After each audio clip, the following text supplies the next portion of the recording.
नमस्कार, आप देख रहे हैं आप दी टुडे और मैं हूं आपके साथ वैशाली। आइए रुक करते हैं आज की खास खबर पर। झांसी में डायबिटीज होने पर शरीर में क्या नुकसान होता है, जाने इस साल डायबिटीज डे की थीम। इस दिन को मनाने का उद्देश्य है कि लोग इस बीमारी के बारे में ज्यादा से ज्यादा जानें और अपनी लाइफस्टाइल में बदलाव लाकर इसे कंट्रोल करने के उपायों को अपनाएं। हर साल 14 नवंबर को वर्ल्ड डायबिटीज डे मनाया जाता है। यह दिन डायबिटीज के प्रति जागरूकता फैलाने और इसके इल्जा रोकथाम के महत्व को उजागर करने के लिए समर्पित है। इस दिन को मनाने का उद्देश्य है कि लोग इस बीमारी के बारे में ज्यादा से ज्यादा जानें और अपनी लाइफस्टाइल में बदलाव लाकर इसे कंट्रोल करने के उपायों को अपनाएं। आइए सुनते हैं डायबिटीज पर डॉक्टर क्या बोले। नमस्कार डॉक्टर साहब, मेरे चैनल में बहुत बहुत स्वागत है। आज आप जो और उनके निदान के उपाय के बारे में बताइए। मैं डॉक्टर मधु परिवार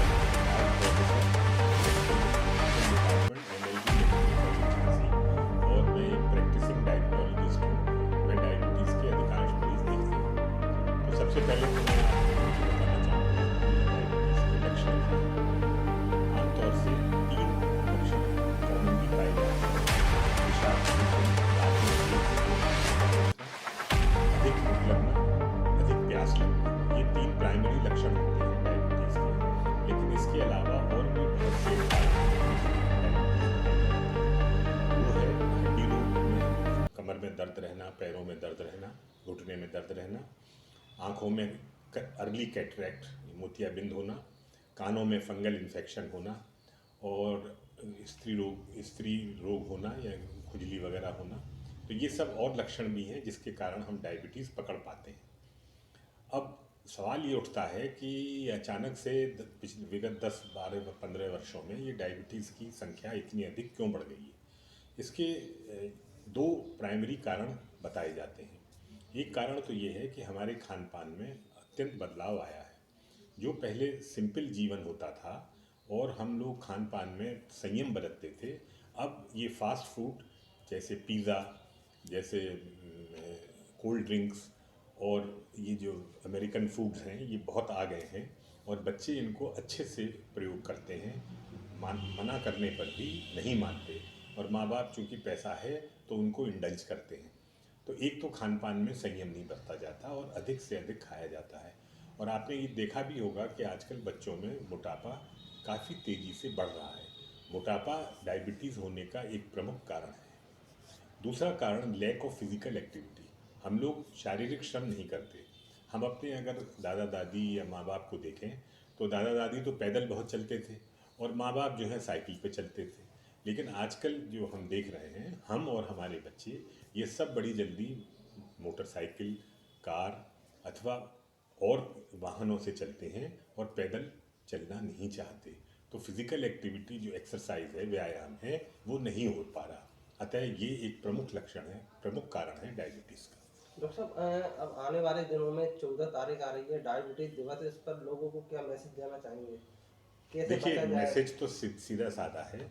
हमें डायबिटीज़ को अवॉइड करना है क्योंकि डायबिटीज़ से बहुत सारी परेशानियां उत्पन्न हो जाती हैं। तो मोटे तौर पर एक आम आदमी के लिए शारीरिक श्रम अधिक करना और खान पान में संयम बरतना और पुराने भोजन की तरफ अगर हम अग्रसर हों, हमारे माँ बाप या दादा दादी जो भोजन करते थे वो सबसे इम्पोर्टेंट चीज़ है। इस डायबिटीज डे पर आप कुछ विशेष निर्देश देना चाहेंगे दर्शकों को, जिससे कि वो डायबिटीज से बच सकें? आगामी 14 नवंबर को विश्व डायबिटीज़ दिवस है। इस दिवस पर हम आप लोगों को ऐसी बात बताना चाहेंगे जिससे कि आप में डायबिटीज़ न उत्पन्न हो और जिनको है वो अपना जीवन अच्छी रूप से चला सकें। तो मुख्य रूप से खान पान में संयम और ज़्यादा शारीरिक श्रम करना और तीसरी बात, दवाई जो डॉक्टर आपकी बताएं उसको उचित समय पर उचित मात्रा में लेना, ये सबसे बड़ी बात है। अक्सर मरीजों को ये भ्रांति रहती है कि अगर हमारी शुगर कंट्रोल है हम दवाई बंद कर दें। ये बिल्कुल गलत है। डायबिटीज़ की दवा कभी बंद नहीं होती, जीवन पर्यंत चलती है। या तो ये है कि आप इतना वज़न कम कर लें कि आपको डायबिटीज़ ख़त्म हो जाए, वरना डायबिटीज़ की दवा जीवन पर्यंत चलेगी। डॉक्टर साहब, 14 तारीख आ रही है, क्या लोगों के लिए क्या शिविर लगेंगे क्या डायबिटीज दिवस पर? क्या नहीं, डायबिटीज़ के शिविर लगते हैं, लेकिन मैंने ये देखा है कि अगर हम डायबिटीज़ के रोगियों को डिटेक्ट कर भी लेते हैं, तो जब तक उनको परेशानी नहीं होती वो डायबिटीज़ का इलाज करने से कतराते हैं। मेरे सामने मैं देखता हूँ कि 5-5 साल से मरीजों को मालूम है कि उन्हें डायबिटीज़ है और फिर भी इलाज नहीं करते। जिनके माँ बाप दोनों में से दोनों ही डायबिटिक या दोनों में से एक डायबिटिक हैं, उन्हें अपना ब्लड शुगर की जांच जरूर करानी चाहिए, चाहे शिविर में कराएं चाहे बाजार में कराएं। लेकिन इस बात को उन्हें ज़रूर एहसास होना चाहिए कि अगर माँ बाप दोनों डायबिटिक हैं तो आप में 70 से 80% बच्चे डायबिटिक हो जाएंगे।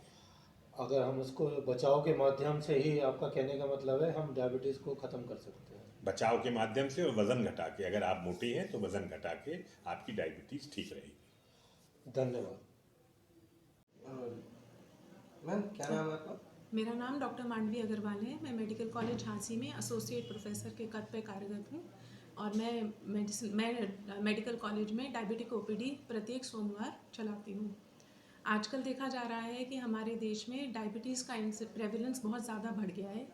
नॉर्मली भारतवर्ष में डायबिटीज़ का प्रेवलेंस 8 से 10% है, लेकिन विगत कुछ सालों में ये देखा गया है कि डायबिटीज़ का प्रेवलेंस दिन पे दिन बढ़ता जा रहा है। ऐसा इसलिए हो रहा है क्योंकि हमारे देश में फिज़िकल इनएक्टिविटी और मोटापा दोनों का प्रेवलेंस बढ़ता जा रहा है।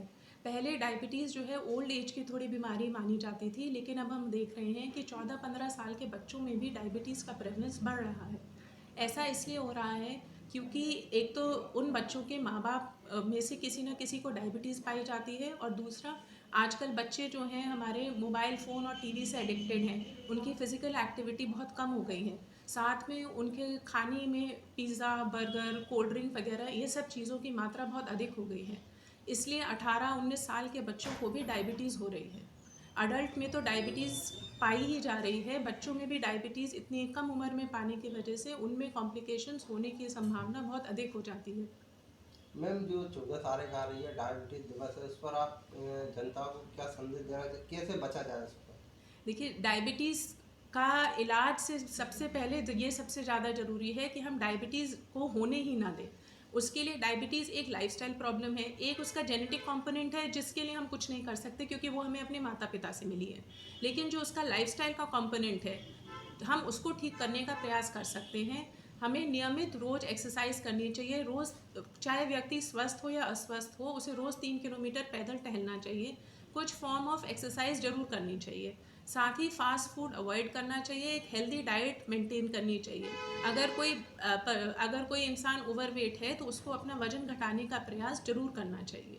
मीठे का उपयोग डाइट में कम से कम करना चाहिए। ओकेजनली हमें मीठा खाना चाहिए। अगर हम रोज़ मीठा खाएंगे, फिजिकल एक्टिविटी नहीं करेंगे, तो डायबिटीज़ होने की संभावना बहुत अधिक हो जाएगी। मैम देखा जा रहा है कि गर्भपात महिलाओं को और बच्चों को ज़्यादातर डायबिटीज़ हो रही है, इसका क्या कारण है? डायबिटीज़ प्रेगनेंसी में जो है एक इंसुलिन रेजिस्टेंस की अवस्था होती है, जिसकी वजह से प्रेगनेंसी में डायबिटीज़ होने की संभावना अधिक होती है। इसके लिए हर प्रेग्नेंट फीमेल की स्क्रीनिंग होती है 24 से 28 वीक्स ऑफ प्रेगनेंसी के बीच में। इसमें हम जो गर्भवती महिला होती है उसे 75 ग्राम ग्लूकोज पिला के उसको 2 घंटे और 1 घंटे बाद उसका टेस्ट करके ब्लड शुगर लेवल देखते हैं कि वो कितना है। अगर प्रेगनेंसी में डायबिटीज़ डिटेक्ट होती है तो उसका इलाज जल्दी से जल्दी कराना चाहिए। उसमें जो है उसका इलाज कराने से जो बच्चा है जो वो पैदा होता है वो स्वस्थ होता है, वरना बच्चा पैदा होने में भी कुछ कॉम्प्लिकेशंस होने की संभावना अधिक हो जाती है। साथ में जो बच्चे का साइज़ होता है वो बड़ा हो जाता है, तो जब डिलीवरी होती है तो उसमें परेशानी होती है। ये भी देखा गया है कि जो माएँ हैं जिनको प्रेगनेंसी में डायबिटीज़ डिटेक्ट होती है, उसमें से 1/3 भाग की तो डायबिटीज़ सही हो जाती है, 1/3 भाग की डायबिटीज़ जो है वो कंटिन्यू होती है, और 1/3 को डायबिटीज़ कुछ वर्षों बाद फिर से उत्पन्न हो जाती है। तो ऐसी महिलाएं जिनको प्रेगनेंसी में डायबिटीज़ का पता चलता है, उन्हें हमेशा परहेज़ करना चाहिए और अपनी डायबिटीज़ चेक कराते रहना चाहिए, क्योंकि ऐसी स्थिति में उनको आगे चल के भी डायबिटीज़ रहने की संभावना बहुत अधिक है। साथ ही इनके जो बच्चे पैदा होते हैं उनको भी डायबिटीज़ होने की संभावना है, इसलिए उनका भी ध्यान रखना चाहिए। और ये ध्यान रखना चाहिए कि उनका भी खान पान ठीक रहे, जिससे उन्हें भविष्य में जाके डायबिटीज़ ना हो।